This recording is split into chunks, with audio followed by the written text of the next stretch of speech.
जय श्री कृष्ण। आप सभी को पुरुषोत्तम मास के 30वें दिन की ढेरों शुभकामनाएं। पुरुषोत्तम मास सोमवती अमावस्या की ढेरों शुभकामनाएं। प्रिय भक्तों, आज हम सुनेंगे अधिक मास महात्म्य अध्याय 30 की पवित्र कथा। इससे पहले आपने हमारे माध्यम पर अधिक मास के पिछले अध्याय 29 की पवित्र कथा सुनी थी। उस कथा में आपने सुना था कि किस प्रकार धर्मराज युधिष्ठिर ने अपने धर्म, सत्य और करुणा के बल पर भगवान की अनंत कृपा प्राप्त की। उसी पवित्र प्रसंग के आगे की ये अत्यंत भावपूर्ण और दिव्य कथा है। भक्तों, आज मास यानी कि पुरुषोत्तम का अंतिम दिन है। इसके बाद आप सभी हमारे चैनल पर बचे हुए शुद्ध ज्येष्ठ मास की कथा का श्रवण करेंगे, जो कि 15 दिनों तक चलेगी, और फिर उसके बाद आषाढ़ मास महात्म्य की कथा का शुभारंभ किया जाएगा। तो भक्तों, आज के पुरुषोत्तम मास का आखिरी अध्याय सुने। पूरे एक मास तक पांडवों ने भगवान पुरुषोत्तम की आराधना, गीता का श्रवण, तुलसी सेवा, ब्राह्मण सेवा, गौ सेवा, दान और हरि नाम संकीर्तन में अपने आप को समर्पित कर दिया था। हस्तिनापुर का वातावरण भी मानो वैकुंठ के समान पवित्र हो गया था। धर्मराज युधिष्ठिर प्रतिदिन प्रातः काल स्नान करके भगवान श्री हरि का पूजन करते, भीमसेन गौं को चारा खिलाते, अर्जुन गीता का पाठ करते, नकुल और सहदेव ब्राह्मणों की सेवा में लगे रहते और माता द्रौपदी श्रद्धा से तुलसी माता के समीप दीप प्रज्वलित करके भगवान का स्मरण करती थी। जरा सोचिए भक्तों, जब संपूर्ण परिवार एक साथ बैठकर भगवान का स्मरण करता है, तब उस घर में केवल सुख ही नहीं आता, बल्कि वहां स्वयं भगवान की कृपा निवास करने लगती है। उसी अधिक मास की अंतिम रात्रि थी। चारों ओर अद्भुत शांति थी। आकाश में असंख्य तारे चमक रहे थे। मंद मंद शीतल पवन बह रही थी। भगवान के नाम का संकीर्तन समाप्त करके पांडव विश्राम करने ही जा रहे थे कि तभी महल में एक अद्भुत दिव्य प्रकाश प्रकट हुआ। वो प्रकाश धीरे धीरे बढ़ने लगा। धर्मराज युधिष्ठिर ने हाथ जोड़कर कहा, निश्चय ही ये कोई साधारण प्रकाश नहीं है, ये तो किसी दिव्य उपस्थिति का संकेत है। तभी उस दिव्य ज्योति के मध्य स्वयं भगवान श्री कृष्ण प्रकट हुए। उनके श्रीमुख पर वही मोहक मुस्कान थी। पीतांबर धारण किए हुए, गले में वैजयंती माला, हाथों में शंख चक्र गदा और पद्म की अद्भुत आभा मानो संपूर्ण ब्रह्मांड को प्रकाशित कर रही थी। भगवान को सामने देखकर 5 पांडव और माता द्रौपदी भूमि पर दंडवत होकर गिर पड़े। भगवान श्री कृष्ण ने प्रेम पूर्वक सबको उठाया और बोले, प्रिय भक्तों, अधिक मास की ये अंतिम रात्रि अत्यंत दुर्लभ है। जो साधक इस मास में श्रद्धा से मेरा स्मरण करता है, मैं स्वयं उसके जीवन में कल्याण का द्वार खोल देता हूं। यह सुनकर अर्जुन के नेत्र भर आए। उन्होंने कहा, हे प्रभु, आपके चरणों की कृपा से ही हम सब कुछ प्राप्त कर पाए हैं। यदि कोई रहस्य है जो जीवों के कल्याण का कारण बन सकता है, तो कृपा करके हमें बताइए। भगवान मुस्कुराए। उन्होंने कहा, पार्थ, आज मैं तुम्हें वह दिव्य रहस्य दिखाऊंगा जिसे देवता भी देखने के लिए लालायित रहते हैं। यह सुनकर सभी विस्मित रह गए। उसी समय भगवान श्री कृष्ण ने अपनी योग माया से एक दिव्य प्रकाशमय मार्ग प्रकट किया। वह मार्ग किसी साधारण लोक की ओर नहीं जा रहा था। सुगंधित पुष्पों की वर्षा हो रही थी। वीणा, अमृतंग और शंख की मधुर ध्वनि वातावरण में गूंज रही थी। अदृश्य से नारायण का संकीर्तन सुनाई पड़ रहा था। भीमसेन आश्चर्य से बोले, केशव, ये कौन सा लोक है? भगवान श्री कृष्ण ने मधुर स्वर में कहा, भीमा, ये उसी धाम की झलक है जहां न जन्म है, न मृत्यु है, न शोक है, न भय है। यही मेरा परम धाम है। भक्तों, विष्णु पुराण और पद्म पुराण में भगवान के परम धाम की महिमा का वर्णन किया गया है। वहां केवल आनंद है, केवल भक्ति और केवल भगवान का दिव्य प्रेम है। यानी कि जो जीव सच्चे मन से भगवान का स्मरण करता है, उसके लिए वैकुंठ का मार्ग कठिन नहीं रहता। इतने में माता द्रौपदी की आंखों से आंसू बहने लगे। उन्होंने हाथ जोड़कर कहा, प्रभु, क्या इस संसार के साधारण जीव भी आपके उस परम धाम को प्राप्त कर सकते हैं? भगवान ने करुणा से उनकी ओर देखा और बोले, देवी, मैं भक्ति का भूखा हूं। जो श्रद्धा एक तुलसी दल भी अर्पित करता है, जो हरि नाम का कीर्तन करता है, जो गीता का श्रवण करता है, जो अधिक मास में स्नान दान और दीप दान करता है, वह धीरे धीरे मेरे परम धाम का अधिकारी बन जाता है। भगवान के ये वचन सुनकर सभी के हृदय भाव विभोर हो उठे। उसी समय भगवान ने कहा, किंतु हे पांडवों, आज मैं तुम्हें केवल दर्शन ही नहीं कराऊंगा, बल्कि तुम्हें एक ऐसे भक्त की कथा भी सुनाऊंगा जिसने मांस के प्रभाव से मेरे परम धाम की प्राप्ति की थी। यह सुनकर पांडव अत्यंत उत्सुक हो गए। भगवान श्री कृष्ण ने कहना आरंभ किया, बहुत समय पहले एक निर्धन ब्राह्मण था, उसका जीवन अभावों से भरा था, किंतु उसके हृदय में मेरे प्रति अटूट श्रद्धा थी। वह प्रतिदिन प्रातः स्नान करता, तुलसी माता को जल अर्पित करता, गीता के कुछ श्लोकों का पाठ करता और जो कुछ प्राप्त होता उसी में संतोष रखता। एक बार अधिक मांस आया, उस ब्राह्मण ने निश्चय किया कि चाहे उसे भूखा ही क्यों न रहना पड़े, वो भगवान पुरुषोत्तम की सेवा अवश्य करेगा। भक्तों, यही दूसरी पवित्र कथा थी जिसे भगवान स्वयं पांडवों को सुनाने लगे। उस ब्राह्मण के पास धन नहीं था, लेकिन प्रेम बहुत था। वो प्रतिदिन नदी में स्नान करता, दीपदान करता और एक मुट्ठी अन्न का दान अवश्य करता था। यदि कभी उसके पास अन्न नहीं होता तो भगवान के नाम का संकीर्तन करके ही अपने जीवन को धन्य मानता। आप समझे भक्तों, भगवान बाहरी वैभव नहीं देखते, वे केवल हृदय की श्रद्धा देखते हैं। उधर अधिक मांस का अंतिम दिन आया। उस ब्राह्मण के पास धन नहीं था, लेकिन प्रेम बहुत था। वो प्रतिदिन नदी में स्नान करता, दीप दान करता और एक मुट्ठी अन्न का दान अवश्य करता था। यदि कभी उसके पास अन्न नहीं होता तो वो भगवान के नाम का संकीर्तन करके ही अपने जीवन को धन्य मानता। आप समझ रहे हैं, भगवान बाहरी वैभव नहीं देखते हुए केवल हृदय की श्रद्धा देखते हैं। उधर अधिक मांस का अंतिम दिन आया। उस दिन ब्राह्मण ने अपने हाथों से तुलसी के समीप एक छोटा सा दीपक प्रज्वलित किया और आंसुओं से भरी आंखों से कहा, हे पुरुषोत्तम प्रभु, मेरे पास आपको देने के लिए कुछ भी नहीं है, केवल मेरा ये प्रेम ही आपकी भेंट है। जैसे ही उसने ये कहा, उसी क्षण उसके घर के भीतर अद्भुत दिव्य सुगंध फैल गई। उसके नेत्रों से प्रेमाश्रु बहने लगे और उसी समय भगवान श्री कृष्ण पांडवों की ओर देखकर मुस्कुराने लगे। उनकी आंखों में करुणा का अथाह सागर दिखाई दे रहा था। भक्तों, अब भगवान उस निर्धन ब्राह्मण के जीवन का वो अद्भुत प्रसंग सुनाने वाले थे जिसने देवताओं को भी विस्मित कर दिया था। उधर पांडव भी भगवान के श्रीमुख से वह दिव्य कथा सुनने में ऐसे तल्लीन थे जैसे छातक मेघ की वर्षा की प्रतीक्षा करता है। संपूर्ण वातावरण हरि नाम से गूंज रहा था। दीपकों की मानो भगवान की कृपा का संदेश दे रही थी और भगवान श्री कृष्ण की वाणी से निकलने वाला प्रत्येक शब्द पांडवों के हृदय में अमृत के समान उतर रहा था। भगवान श्री कृष्ण की करुणामय वाणी सुनकर पांडवों के हृदय भक्ति से भर उठे। सभी भगवान के श्रीमुख की ओर एकटक निहार रहे थे। उस दिव्य रात्रि में मानो समय भी ठहर गया था। भगवान श्री कृष्ण ने उस निर्धन ब्राह्मण की कथा को आगे बढ़ाते कहा, हे धर्मराज, वह ब्राह्मण अत्यंत दरिद्र था, किंतु उसके मन में कभी भी ईश्वर के प्रति शिकायत नहीं आई। उसके पास ना बड़े यज्ञ करने की सामर्थ्य थी, ना ही विशाल दान देने की क्षमता। फिर भी वह यह विश्वास रखता था कि भगवान केवल भाव देखते हैं, पदार्थ नहीं। भक्तों, आप समझ रहे हैं, यही तो अधिक मास का वास्तविक रहस्य है। इस पवित्र मास में धनवान और निर्धन का भेद समाप्त हो जाता है। जो जितनी भगवान को पुकारता है, भगवान उतने ही प्रेम से उसकी ओर दौड़े चले आते हैं। भगवान श्री कृष्ण आगे कहने लगे, एक दिन वो ब्राह्मण नदी में स्नान करके लौट रहा था। तभी उसने मार्ग में एक वृद्ध साधु को अत्यंत दुर्बल अवस्था में बैठे देखा। कई दिनों से भूखे होने के कारण उनका शरीर कांप रहा था। ब्राह्मण के पास उस दिन केवल थोड़े से जौ और कुछ सूखे फल थे जिन्हें वो स्वयं खाने के लिए जा रहा था। क्षण भर के लिए उसका मन विचलित हुआ। यदि वो ये अन्न साधु को दे देगा तो स्वयं भूखा रह जाएगा, किंतु अगले ही क्षण उसके हृदय में ये विचार आया, यदि भगवान की सेवा में शरीर को कष्ट भी सहना पड़े तो वो कष्ट भी सौभाग्य बन जाता है। उसने बिना किसी संकोच के वो समस्त अन्न उस वृद्ध साधु के चरणों में रख दिया। वृद्ध साधु की आंखों से आंसू बहने लगे। उन्होंने कहा, वत्स, आज केवल एक भूखे मनुष्य को भोजन नहीं कराया, बल्कि स्वयं नारायण को तृप्त किया है। भक्तों, स्कंद पुराण में कहा गया है कि जो व्यक्ति अधिक मास में भूखों को अन्न देता है, ब्राह्मणों की सेवा करता है और गौ माता की रक्षा करता है, उस पर भगवान पुरुषोत्तम की विशेष कृपा होती है।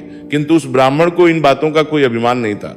वो तो सदा यही कहता, सब कुछ भगवान की कृपा है, मैं तो केवल उनका सेवक हूं। जरा सोचिए, संसार में कितने लोग थोड़ा सा पुण्य करके भी उसका डिंडोरा पीटते हैं, लेकिन भगवान को प्रिय वही है जो अपने पुण्य का भी अभिमान न करे। उधर उस दिन ब्राह्मण भूखा ही रहा। रात्रि होने लगी। उसने अपने छोटे से घर में तुलसी माता के समीप मिट्टी का दीपक जलाया। वो दीपक भी बड़ी कठिनाई से प्राप्त थोड़े से तेल से प्रज्वलित किया गया था। फिर उसने भगवान का नाम लेते हुए गीता का पाठ आरंभ किया। उसकी आंखों आंसू बह रहे थे। वो कह रहा था, हे पुरुषोत्तम प्रभु, यदि मेरे जीवन में कोई अच्छाई है तो आपकी कृपा से ही है। मैं ना विद्वान हूं और ना ही तपस्वी, मुझे केवल आपके चरणों की भक्ति चाहिए। भक्तों, भगवान के लिए यही सबसे बड़ा धन है। उस रात वो भूखा ही सो गया, किंतु उसी रात्रि उसे एक अद्भुत स्वप्न दिखाई दिया।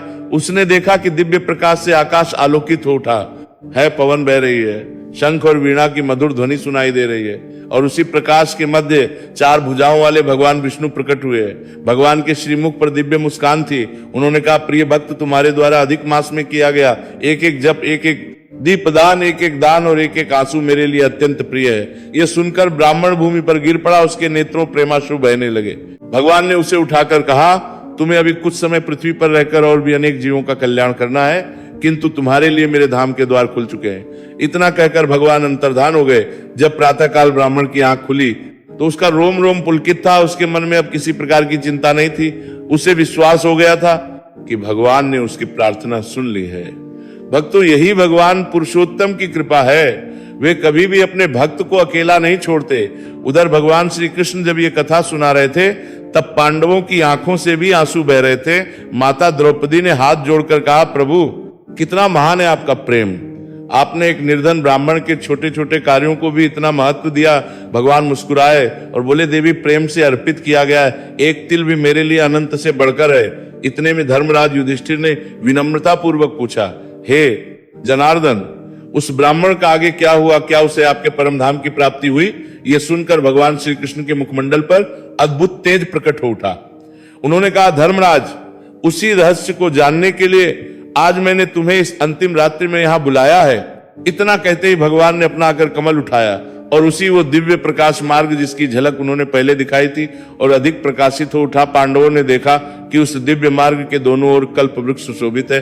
असंख्य दिव्य पुरुष भगवान का संकीर्तन कर रहे हैं। गंधर्व भगवान के गुणों का गान कर रहे हैं। सिद्ध और ऋषि गण भगवान के चरणों का ध्यान कर रहे हैं। जरा सोचिए भक्तों, ये वही परम धाम है जिसके दर्शन के लिए देवता भी लालायित है। तभी भगवान श्री कृष्ण ने कहा, हे पांडवों, जिस निर्धन ब्राह्मण की कथा में तुम्हें सुना रहा हूं, उसका संबंध केवल पृथ्वी से नहीं है। उसके जीवन का अंतिम प्रसंग इस दिव्य धाम से जुड़ा हुआ है। यह सुनकर अर्जुन, भीम, नकुल, सहदेव और माता द्रौपदी विस्मय से भर उठे। सभी भगवान की ओर श्रद्धा से देख रहे थे।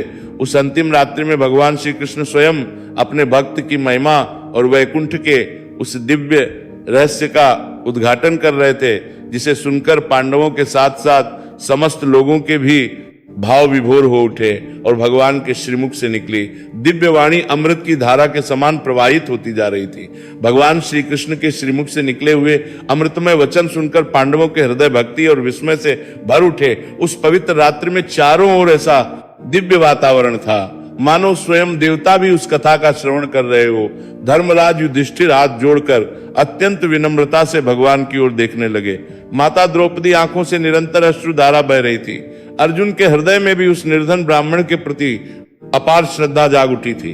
तभी भगवान श्री कृष्ण ने अत्यंत मधुर स्वर में कहना आरंभ किया, हे पांडवों, जिस निर्धन ब्राह्मण की कथा में तुम्हें सुना रहा हूं, उसके जीवन का अंतिम समय भी भगवान के नाम का स्मरण करते हुए ही आया था। अधिक मास के प्रभाव से नामने कर एक सप्रम के डारे भीतर उसके हृदय में संसार की वस्तुओं के प्रति कोई मोह नहीं रह गया था। वो प्रत्येक में भगवान का ही स्वरूप देखने लगा था। जो भी उसके द्वार पर आता वो यथाशक्ति उसकी सेवा करता। यदि किसी दिन भोजन नहीं होता तो भी वो अतिथि को खाली हाथ नहीं लौटाता। स्वयं उपवास कर लेता, परंतु किसी भूखे को निराश नहीं करता था। भक्तों, आप समझ रहे हैं, यही तो वास्तविक धर्म है। सिर्फ पूजा करना ही धर्म नहीं है, बल्कि भगवान के प्रति एक जीव में भगवान का ही दर्शन करना भी सच्ची भक्ति है।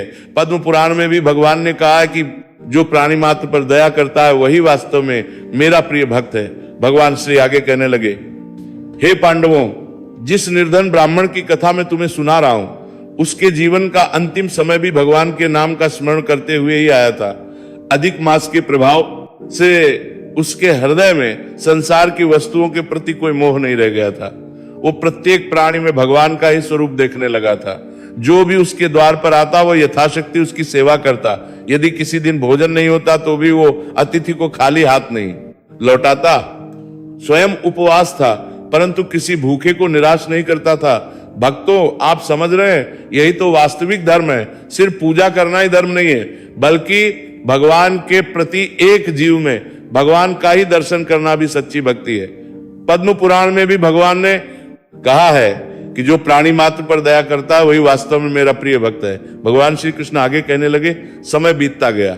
एक दिन उस ब्राह्मण का शरीर अत्यंत दुर्बल हो गया। उसे आभास हो कि अब पृथ्वी पर उसका समय पूरा होने वाला है, किंतु उसके मुख पर भय नहीं था, उसकी आंखों में आंसू नहीं थे, उसके हृदय में केवल एक ही नाम था, श्री हरि, श्री हरि, पुरुषोत्तम पुरुषोत्तम भक्तों।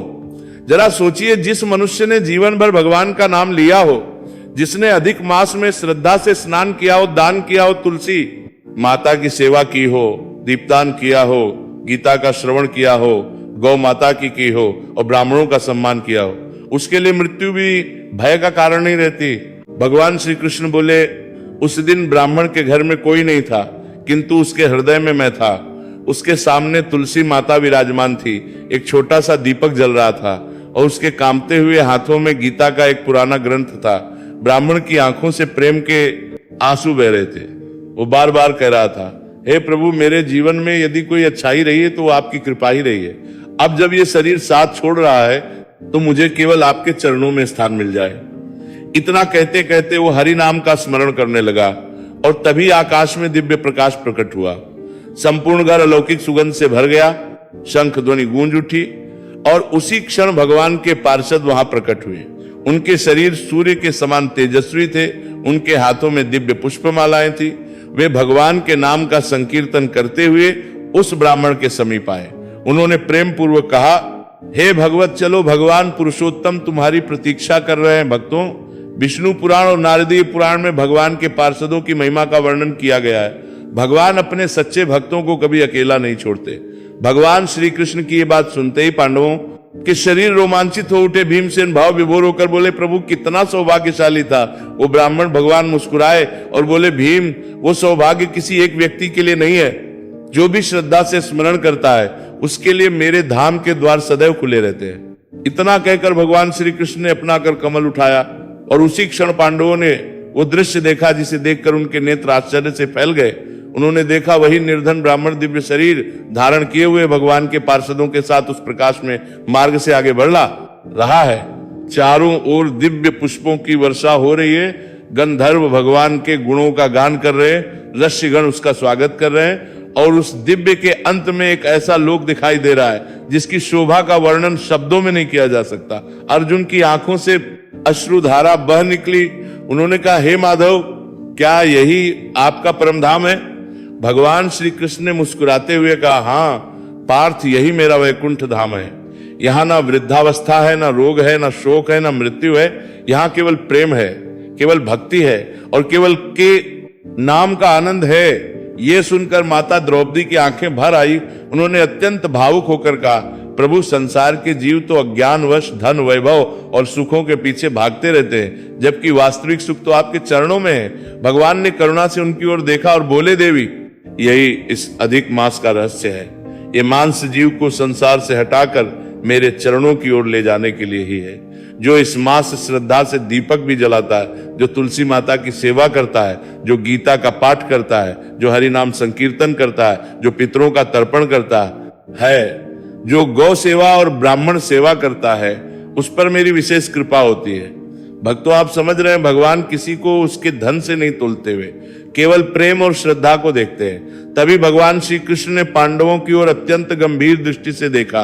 उनके मुख पर असाधारण तेज प्रकट हो उठा।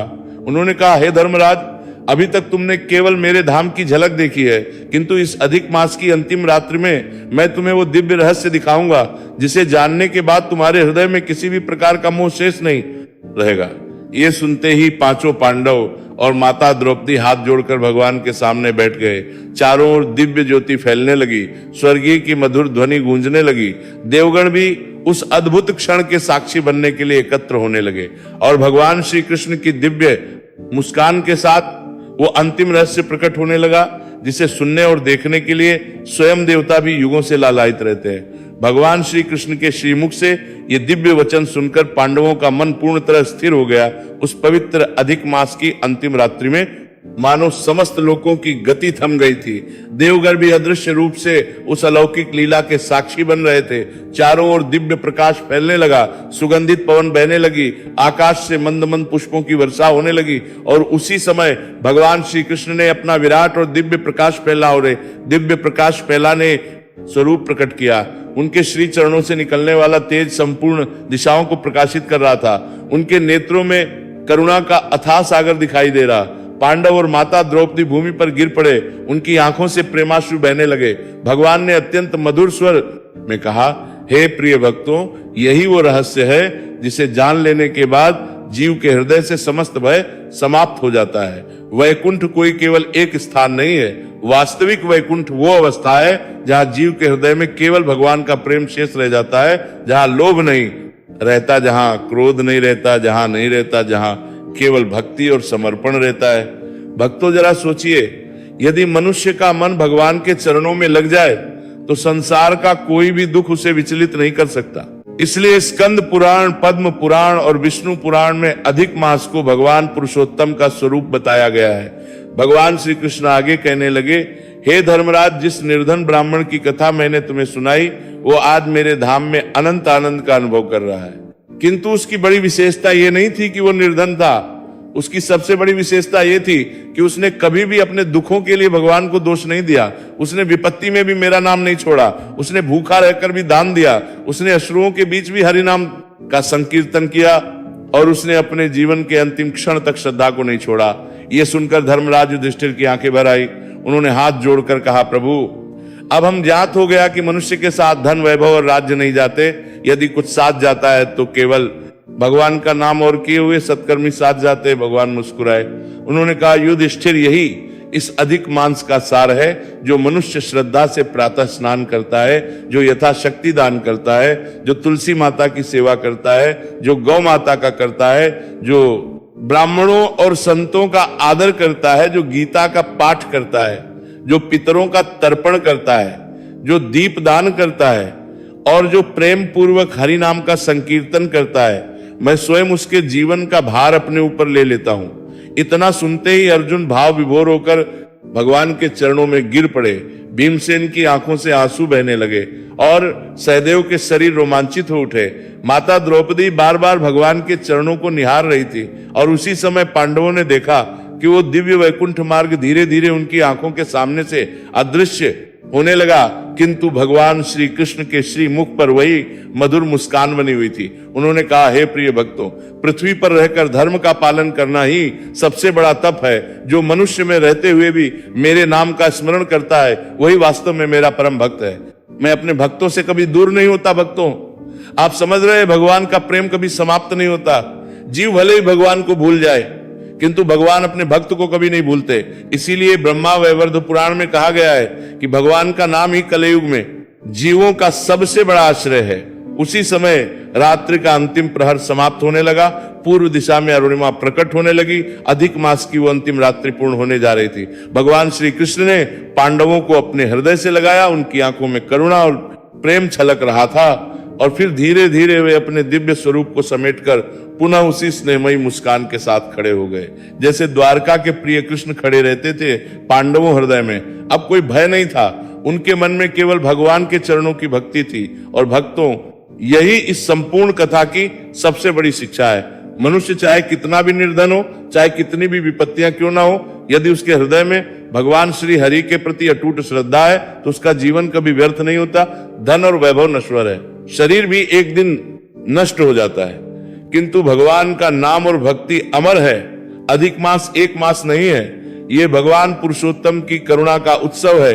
ये जीव को संसार के मोह से निकालकर भगवान के चरणों तक पहुंचाने का दिव्य अवसर है। इसलिए हमें सदैव सत्य का पालन करना चाहिए, माता पिता का सम्मान करना चाहिए, गौ सेवा, ब्राह्मण सेवा और संत सेवा को अपने जीवन का भाग बनाना चाहिए, तुलसी माता की सेवा करनी चाहिए, प्रतिदिन भगवान के नाम का स्मरण करना चाहिए और यदि संभव तो श्रीमद् भगवद गीता का नित्य पाठ अवश्य करना चाहिए। यानी कि मनुष्य का वास्तविक धन उसका रुपए पैसा नहीं बल्कि उसका पुण्य और उसकी भक्ति है। जो भगवान के नाम में रम गया उसने जीवन का वास्तविक सुख प्राप्त कर लिया।